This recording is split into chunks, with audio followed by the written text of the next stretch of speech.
Hi, I'm Allison. Hi, I'm Justin. And you're listening to the Otterly Owlsome Podcast. Who knows what we'll talk about?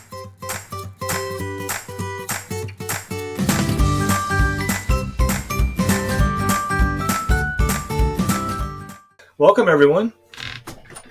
Hello. Welcome to the Otterly Owlsome Podcast, episode number 55. With a special guest. We do have a special guest. Allison, who did you bring on our podcast this time? Whose arm did I twist? This is Dan, and we're going to let Dan introduce himself. So go for it. Yeah. Hi, everybody. I'm Dan Linton. I'm a ServiceNow consultant. I've been on the platform for, I think, almost 12 years at this point now. So I've been here for a while and been a consultant with CrossFuse for 8. So part of that, I was customer. I'm located near Toronto, Ontario, of course. As far as like hobbies, things I like to do, I really enjoy mountain biking when I can. Right now it's a bit snowy, and my latest hobby is trying to work my snowblower. And then apart from that, I love to watch racing and so on. So that's kind of a hobby and the sport I'm kind of into. But that's what I do with my time outside that. And I have, of course, a family. One kid in university and 2 that are in high school at this point now. So, wow, lots going on. And you're also a CMA? Yes, that as well. As are you. Yeah. And not to rub it in, but it's 73 degrees right now where I'm at. Yeah, it is just at 0. 32 Fahrenheit, sorry. We could do Canadian temperature. No big deal. I even said sorry there, but I didn't even mean to. As long as you don't pull out the boots. No guarantees. So does that mean you're sorry, not sorry? I'm so sorry. Okay. Do Dan? So if you've been on the platform for 12 years and you were a customer first, is what I think you said. Do you gravitate towards any particular applications or suite of applications? Well, of course, ITSM is one that never goes away. So that's one. I'm always at my hand in that, but SPM a lot, APM, which I think we'll maybe talk about because it's got a new name with enterprise architecture, and then a lot of ITOM as well, right? The discovery, the CNDB, CSDM, that kind of space. So try to keep my, knowledge up to date on across the platform, but as you know, it's almost impossible to be the expert. So the other areas I know enough for sure to be dangerous, and I can dive in as necessary, but kind of where I like and comfortable would be in those I've mentioned. Nice. Have you had a chance to get your hands on Now Assist or any of the AI offerings from ServiceNow yet? I have to some degree, not as much as some others in our organization. So I'm AI. Every day you turn around, there's something new to learn, or there's a new DeepSeek out there model. It's just there's so much going on. It's hard to keep up. So. Yeah, I'll update it as much as I can, but there's so much to consume. Yeah. Since Allison and I recorded last, Allison, I was listening to a podcast, one of my regular podcasts, and the guy took a interview he did with Kobe Bryant and uploaded it to Notebook LM. And then he took a conversation he had with AI about Trump's role of being the U.S. president during this huge technical transition of bringing AI into the center stage for everybody, and the Notebook LM. So he uploaded all that, and then it created its own podcast with 2 hosts, a man and a woman, talking about the interview and with Kobe Bryant and connections with AI and what's going on. I was riveted. I was just like, I know this is completely fake. Like, this is totally artificially made, but I need to listen to this and I need to finish it. I was shocked. I couldn't believe it. That's crazy. That's nuts. AI freaks me out. It just does. We need to get you a hashtag at the top of your video. AI freaks her out. It does. I'm not that smart, and so I'm just always fascinated. But now you don't have to be smart anymore. AI can be smart for you. That's true. I know. Like, do you want your doctor sitting there typing into AI? I mean, yes, because it might know more than he does. It's that second opinion we all want, right? I can't Google things. I always have cancer, so I'm not allowed. There's that problem, yeah. One big burning question, Dan. If you had to pick a spirit animal, because I think you know ours. No, I don't actually. It's in the name of the podcast. Oh, okay. She's the otter on the owl. Yeah. Sadly, that was not. That's a revelation. Okay, never mind. That was episode 1, Dan. Come on. Yeah, I got to go back to the archives. A spirit animal. I don't. Do you have any suggestions? I don't know if I have. I've ever given this any thought. I mean, it could be like an aspirational thing. Like, do you want to fly? Do you want to burrow? Do you want to? What's it called? When you're in the forest, pillage. Oh, is that the word? Do you want to graze? Are you a grazer?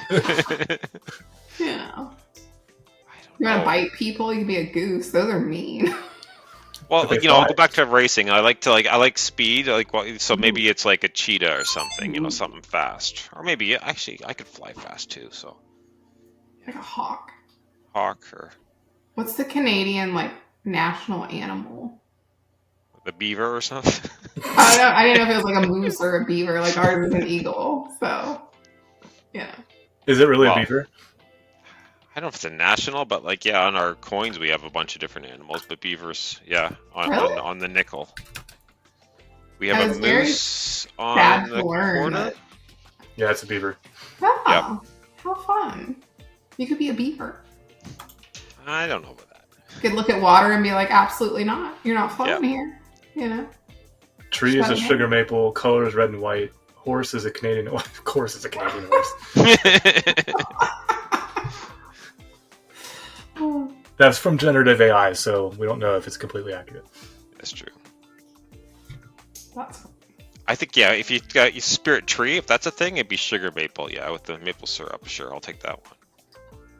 Do you guys have a spirit tree? I mean, I consider them sentient beings. I mean, I'm on the par with animals personally, so. I like pine trees. That'll be my spirit tree. I'd have to go with oak. Just big, strong. massive, sturdy, strong, yeah. Except they all fell down back in September. So. What do you say, Allison? I have a bunch of squirrels in you with all the acorns. Yeah, I don't want squirrels in me. Sounds horrible. That's fair. So your APM is changing and you're both very upset. It's because we have a certification and it's and Dan, I don't know what you read, but they're retiring the certification we have, and we have to take the new course for enterprise architecture to be certified in the same thing. Yeah.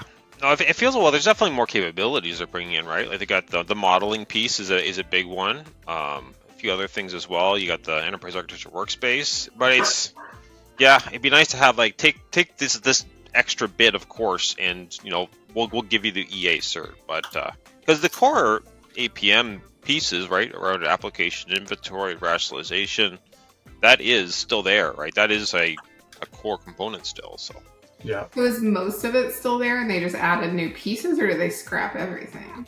Oh, I don't think there's much scrapping. I guess there's always some deprecation to some degree, but most, I would say. It feels to me, maybe I'll change my opinion, 70% is APM, and the 30% extra they added is kind of the enterprise architecture to kind of zoom out to say this is where enterprise architects can live, and they can kind of really get into the platform and model things, and then have these nice visualizations around how things are put together and track against demands and projects. Yeah, but it's using the same data model as before. Yep, that's all the same. And the new thing that since I got certified was digital integrations were added, which I actually like that you can track those now. And I think that's part of the Pro SKU, I believe, too. Oh, is it Pro? I'd have to double check that, but I thought it was Pro. So, some of these things are maybe not even necessarily applicable if you don't have the Pro version. Yeah. In the workspace, they retired the old UI, Allison, that had it would jump out into a new tab. It was like a portal UI almost. And so all that's gone, and now it's all in an enterprise architecture. Like how Agent Workspace used to pop out? Yeah. it's how you got to like the business capabilities hierarchy, and I think they had Gantt timelines on that too, right, Dan? Yeah, and they had the whole technology piece where you could say, okay, against my models, right, my hardware or software models, I could see what's end of support, end of extended support, end of life. So you can then look into say, well, what's coming up that's going to be just like not available for us to use in the future because it's, the vendor's not supporting that anymore. Those are the kind of things you could tie together, and it was, I loved that part, and it's still there, but it's, just added on. But yeah, they pulled the rug out a bit. So if someone wanted to implement this, what would they need to know already? Because to me, you'd have to be very aware of your enterprise architecture before you even started this. Yeah, so I guess the part you can start with always is your business applications. If you know your business applications, you can look at that whole inventory, and then as long as you have the data to represent that, you can then track and assess that each application, and then try to rank them to say, well, where should we actually invest money to make sure our estate is, we have coverage across capabilities, no duplicate applications, those kind of things. That's kind of the starting point. Like a baby step. Yeah, that'd be the step one. Application inventory, I guess you could call that. So you wouldn't have to be super advanced. Because to me, this always seems like a big boom, and you're saying you could take steps. Absolutely. Oh, for sure. Go ahead, Justin, if you have anything to add to that. I was going to just add to that basic inventory. If as part of that inventory, if you could collect application owner or support group, even just those two things, that'll enable downstream scoring for how is this application difficult to support, or does it have lots of incidents, or do you guys hate it? And you can use those kind of things too to prioritize. Yeah, that whole rationalization piece and how you determine what's a good successful application is kind of the next step, and that's really the beauty of APM EA, whatever you want to call it at this point, when you kind of get to the full feature, because it pulls in SAM data, ham data, you got your discovery, your service mapping, it integrates with SPM, so it just it pulls everything together, and really just if you have the platform and all that knowledge and data, it just it supercharges it. Really, it's amazing once you get it all put in place. And for change management, having all of that about it. Yes, and I can go on about change management for days, but I won't. Yeah. I love change management. I think it's gonna. I don't know. I'd be interesting to see what happens to change and enterprise architecture with once they start adding the AI stuff in there.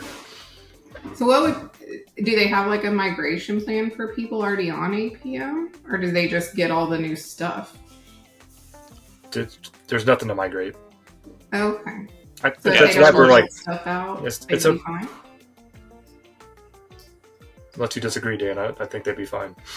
Yeah, I think they the core data's in the tables. You're still going to rationalize the data the same. It's just going to be okay, now you have the new view in workspace. Before it wasn't really in workspace at all. It was all in reports and that kind of fly out piece.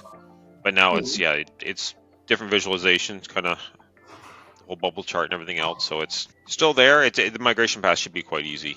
May have some new plugins to activate as you go along to make sure everything's kind of checked off, so to speak. Dan, have you found many customers get past the inventory piece to rationalization and the actual life cycle management? Yeah, I would say from basic rationalization for sure.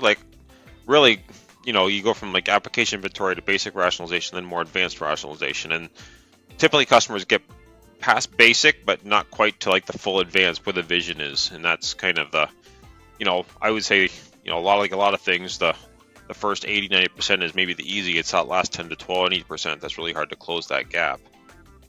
But because what happens with basic rationalization, right? You're sending someone a survey, say, Allison, here's your survey.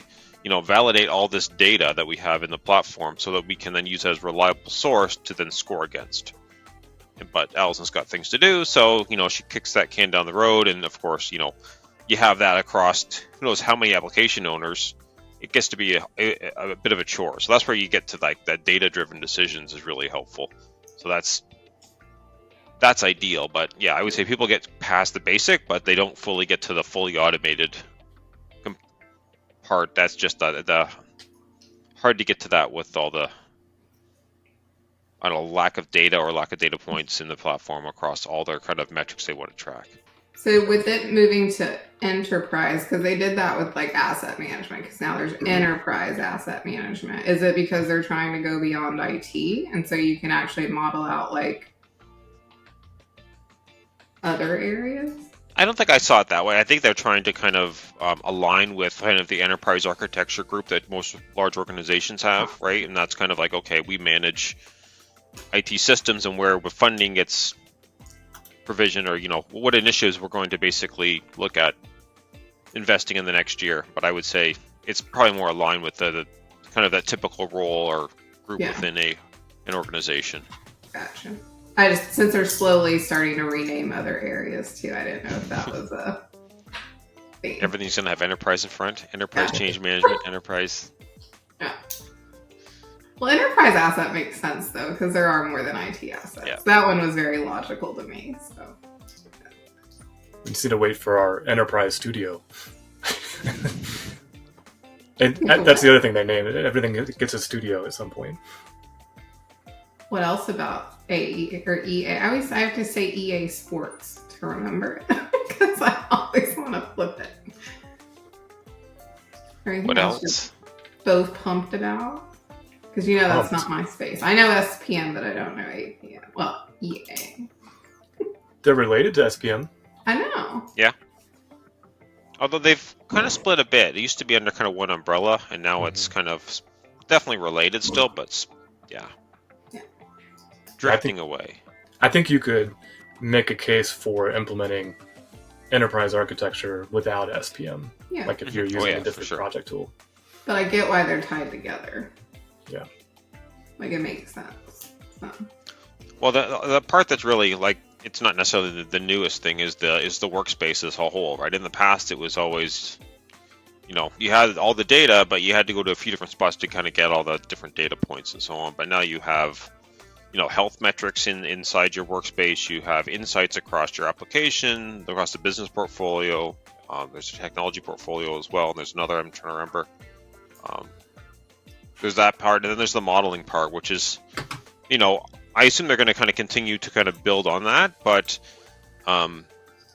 it can kind of dynamically build you a diagram to say, okay, if you have like service mapping and CSDM implemented to a sufficient level, you can check kind of the boxes to say, I want to see business applications, application services, business services and offerings, and so on. And it'll build that diagram. You can even see demands and projects on that. So in those entities, you see those kind of boxes in the diagramming will actually like be the actual record in ServiceNow, which is great. Yeah. And then, because what it's been like a way to look at what you have, right? But to plan forward was a bit of the gap. So what you can do now is you can actually say, okay, let's deploy this to production now because we're now gone through the project, and you can actually create the application service for production and kind of plan that forward. So the enterprise architect can then kind of use this tool to kind of start moving in the future towards those what next. It's not just a kind of planning, or it's not just what it was in the past. It's more kind of moving to the planning stages. So I guess if a customer was looking or not even knowing this existed, like what benefits would they get? Because I think a lot of people think this is just too much. You're thinking about like enterprise architecture, EA. Yeah, I mean, we have, like, when we talk to customers, like, let's say we do a lot of mid-market, which like, are there easy selling points that people may not be thinking about of why this would be good to implement? Yeah, it's more so about managing your, like, application estate, right? So most organizations do this to some degree, but it's typically done in spreadsheets, right? You'll have a spreadsheet of all your applications, and you're going to have criteria and columns you track against those applications. Moving that into a tool like ServiceNow and leveraging kind of the data you have and service mapping and the life cycle of all these different models is just kind of bringing that to the next level and using the data to help do a lot of the work that you're probably doing by hand through your spreadsheets or some other tool. So it's yeah, Yeah. less manual. And it's using the CMDB, like to your point earlier, it's not a separate list of business applications like that spreadsheet. It's the same list of business applications that everybody else is going to see in ServiceNow. I guess you can see the true health of what's going on too in one place instead of, Well, it should all roll up too, right? Which is fantastic if it's related properly, and of course it should be if you're going to use this tool. That's the whole purpose. Yeah. My vote. I was gonna say my vote would be that inventory list is probably.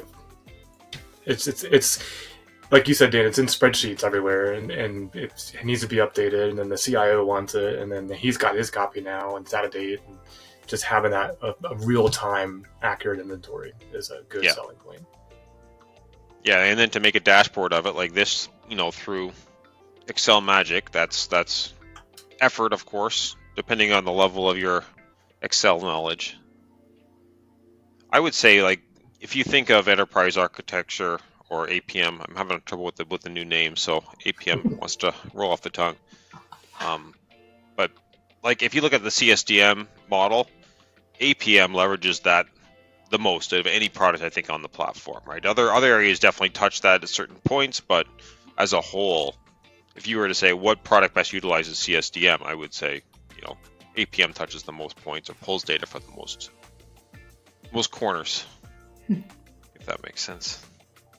It does to me. I did a workshop recently, and that was my first slide. I pulled up the common service data model. I'm like, this is where we're starting, everybody. Yep. Get ready for a nap. Yeah. Oh, come on. The first couple times you hear it, it's very confusing, though. I'm still confused. I still get like application service, technical service, business application. I get them confused all the time. I don't know about you, Dan, but I definitely don't have it memorized. Oh, yeah. Sadly, I probably I close my eyes and I just see that on my screen. Actually, there was a number of years, my background image on my desktop was just the CSDM main slide, because I would just minimize everything and be like, okay, CSDM question, let's just go to this, because it was, convenient. Wow.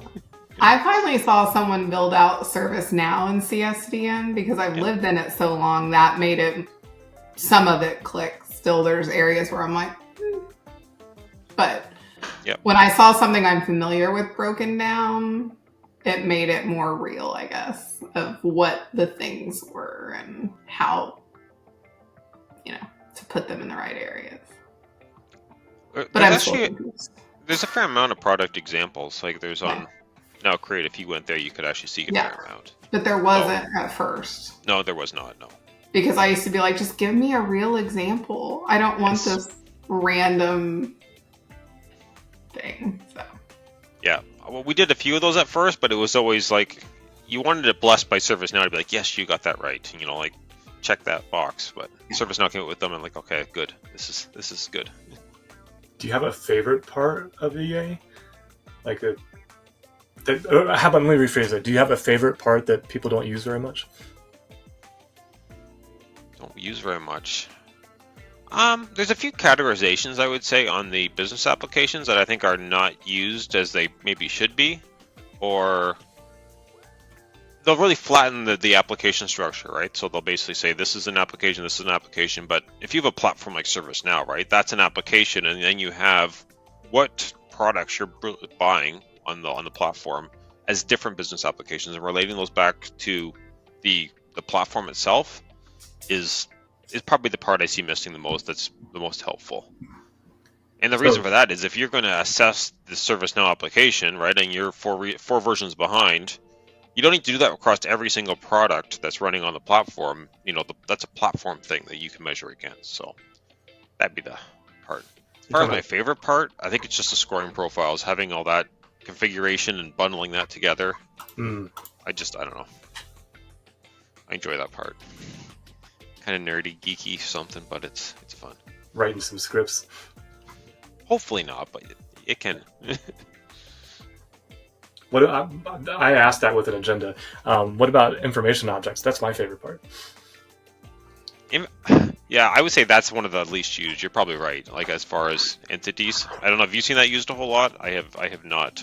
I haven't, but I cheer for it. I advocate it because it's like you don't know how much you need information objects until you are in a mess. Like you've just been hacked or there's like some kind of major incident, and then you are really going to want information objects, or you're in an audit. That it just would be so helpful to have that information. Yep, good point. The A word. The what word? The A word. Audit? You don't like the A word? You don't like the audit? No one likes audit.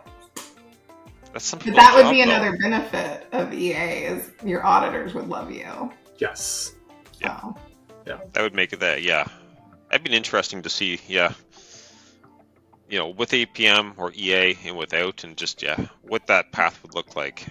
The path through an audit. Yeah, exactly. Yeah. Just the. Well, they audit you based on your rules, so it's not like they're being malicious. No.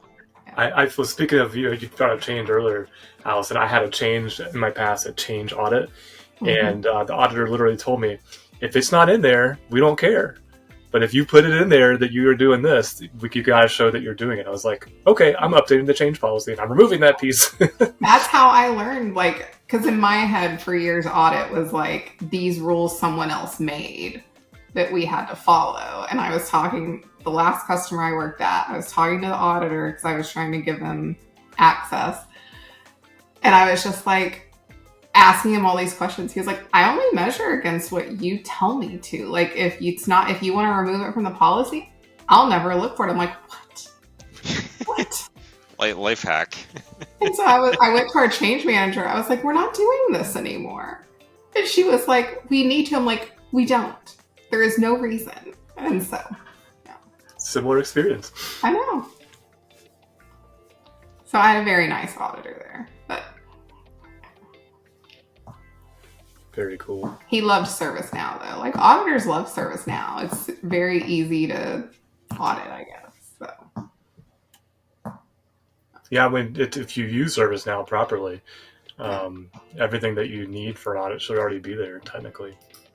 Like, the biggest thing I remember when we got audited was, like, they would go after the critical systems, like your ERP or your financial systems. Our SOX ones. Yeah. And then they want to say, like, okay, did you do a change request and did you put in the screenshots? You know, and that's if you just follow change management and ITSM, you should be fine. So my best friend just started a new job, and they have ServiceNow, and she's never had it anywhere she worked before, and so she works in HR. And out of the blue, she's like, "Hey, so my new job, we use ServiceNow." So you get to help me because I got volunteered as the HR ServiceNow, whatever. But she was like, I told her my best friend has some fancy cert in ServiceNow and that she knows things. She knows things. I was like, that's good. She goes, I don't know what you do. And I don't know what the cert's called. And I was like, like my company implements the software. She's like, that's what it is?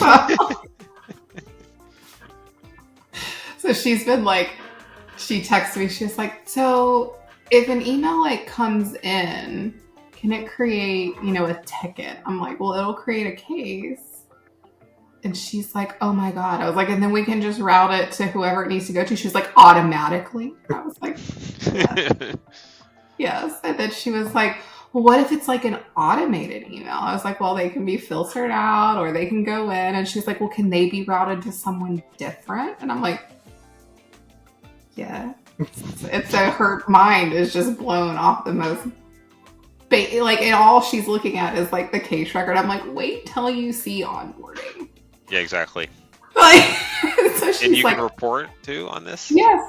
She was like, her whole mind was blown. And she's like, why didn't I use this anywhere else? I'm like, it's expensive. So. But it's expensive, but if you can, if you can pay for it instead of putting or horking together a bunch of manual processes, then it's actually worth the money. Well, she works in benefits, and so I was like, well, a lot of companies will stand up their own like open enrollment portal with like FAQs and call deflection, and she was like, what? I was like, yeah. She was like, I'm going to be calling you a lot. I'm like, I am expensive. So keep the questions easy. Or you could sell her some support contract. I know. Well, she told her boss that she knew someone. She was like, I knew I hired you for a reason. But what's sad is apparently they had turned it off. And so they're wanting to turn it back on. And they're supposed to be getting training today. And I was like, all right, just call me after and I'll train you the real way. What specifically did they turn off and turn back on? All they were using apparently were like the email ingestion capabilities. And that's why I told her, I was like, you have no idea like what you have available if that's all that they turned on. Wow.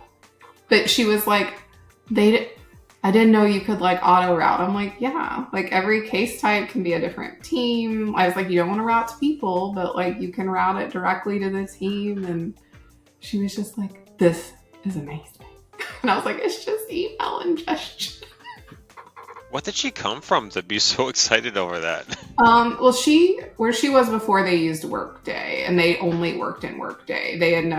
She's never worked anywhere where they use ServiceNow for like, I hate the word ticketing, because it's not a ticketing tool, but she just was like, this is incredible. I've always just worked out of my email.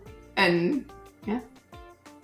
So, I mean, she used to work for Sonic, and she used to work for like, who is the other one you all would have known of? I forget. Anyway, she's worked for like well-known companies too. And just, yeah. We have a mutual contact that's actually been on the podcast before that recently joined ServiceNow and was onboarded, and he was telling me about the onboarding experience, and I was just like, man, that sounds so awesome. And it's all using HR, ServiceNow HR. Yeah, it was very cool. But she's just been cracking me up. Like, what did she just sent me? She was like, I've honestly never worked anywhere with this much activity. It's insane. Like, that's a text that just happened. In January, too. Oh. Usually HR is busy, like, during open enrollment, like you said, or training, and, Yeah, that's crazy. But I just found it funny, because she was like, I never really knew what you did. We've only been friends for, like, 20 years. None of us really know what Allison does. I think that's a common theme. I don't know what I do half the time. It's fine. She's scared of AI.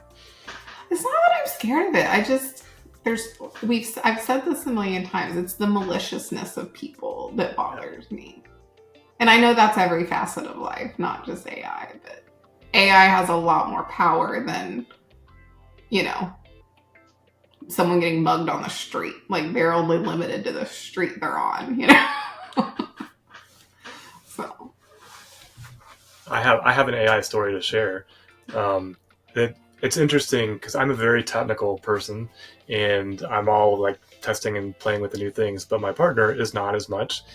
And so I think in the last episode, I talked about the little videos he found on YouTube that he thought were real. Well, now one of the things we do is in the kitchen, we keep the TV on the refrigerator, and it plays like those scenes, like it could be a fall scene, a winter scene, or whatever season, and it has music, right? So it's just like a visual, and people live stream them like constantly. Well, he found one the other day, and I walked in the kitchen and had to stop, called AI Retro. And it's basically these little mini movies, and it's like in the 1950s or the 40s, and it's just like a scene or a little mini movie.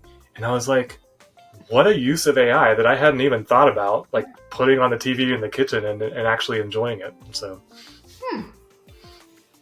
Dan, does AI scare you? Yeah, I say it does, but it's hard to keep your hands under the. My dog snoring. I couldn't hear it. He is dead. So it doesn't scare you, or it does? It does, but it's too interesting to ignore. So, what do you do? That's fair. Your chair is squeaking, Allison. I'm trying to sit really still.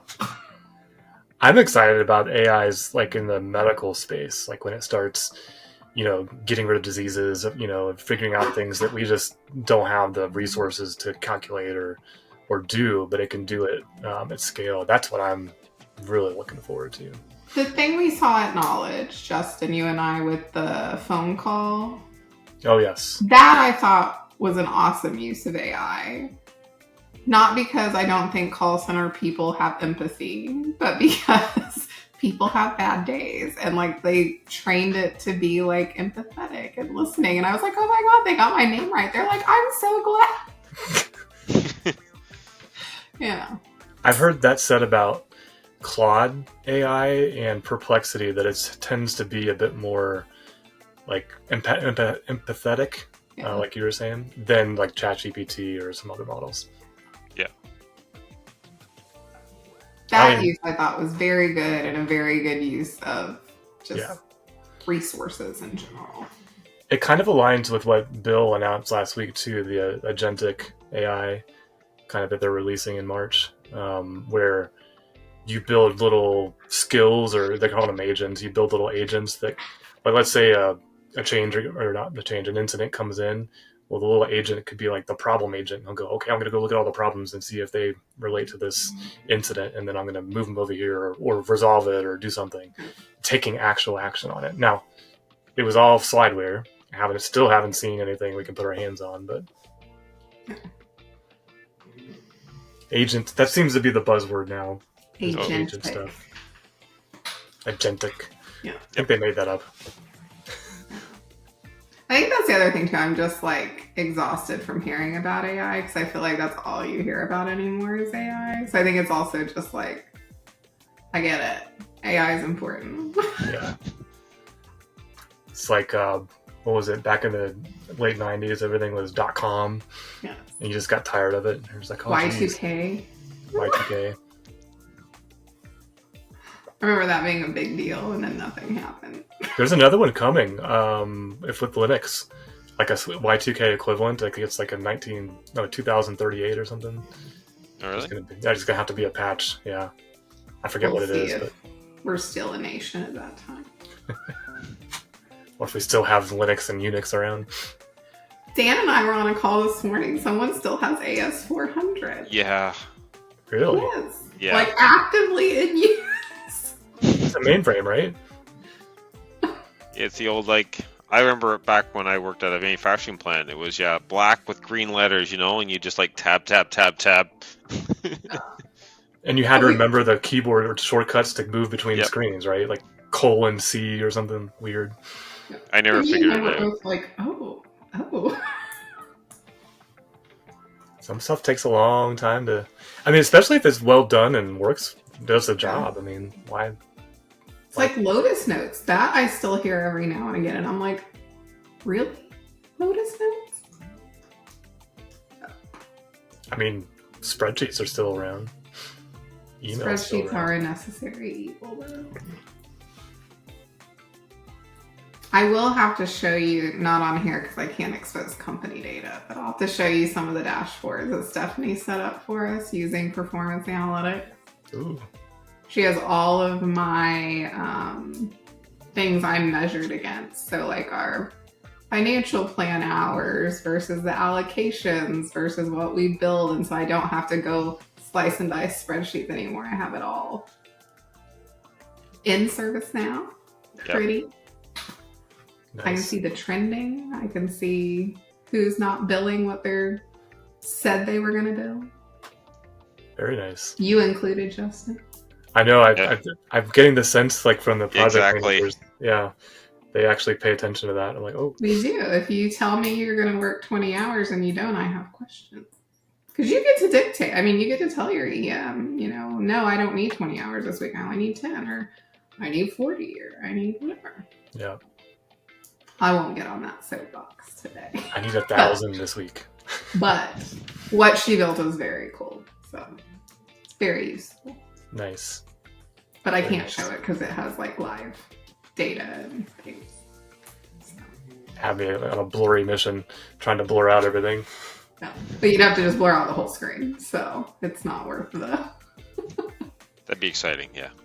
Do you guys have a hard stop? We do. We have our same weekly call we used to have with you.